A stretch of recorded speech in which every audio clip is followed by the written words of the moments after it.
covers about 413 acres and it's at its peak housed around 10,000 inmates, making it one of the world's largest correctional institutions.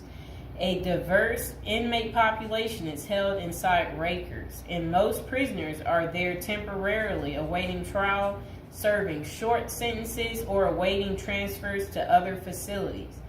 Rikers Island is notorious for its harsh conditions, including violence between inmates and involving guards. Reports of abuse, neglect, and corruption among staff have been frequent.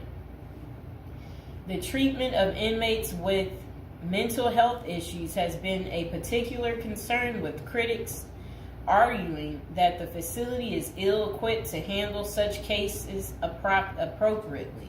Likewise, the treatment of juvenile inmates is a subject of controversy. There have been calls for more appropriate handling in the facilities for young offenders.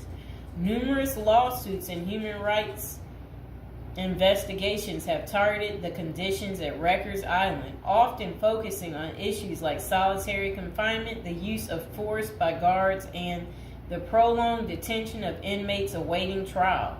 Now would be a good time to like the video, to subscribe.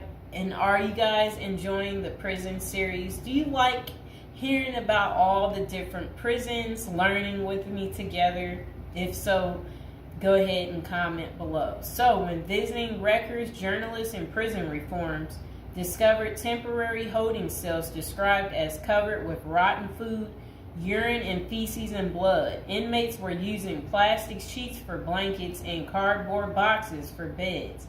Maggots crawled over everything. Up to 26 men were crowded into a single cell where they used plastic bags as toilets.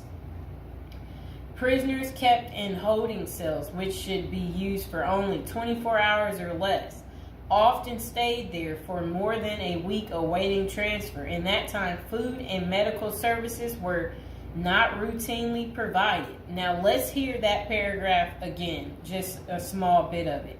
So, this was what journalists had noticed when visiting Rikers Island. The prison reformers discovered temporary holding cells described as covered with rotten food, urine, feces, and blood. Inmates were using plastic sheets for blankets and cardboard boxes for beds. Maggots crawled over everything. Up to 26 men were crowded into a single cell where they used plastic bags as toilets. That does not sound good, does it, people? It's disgusting.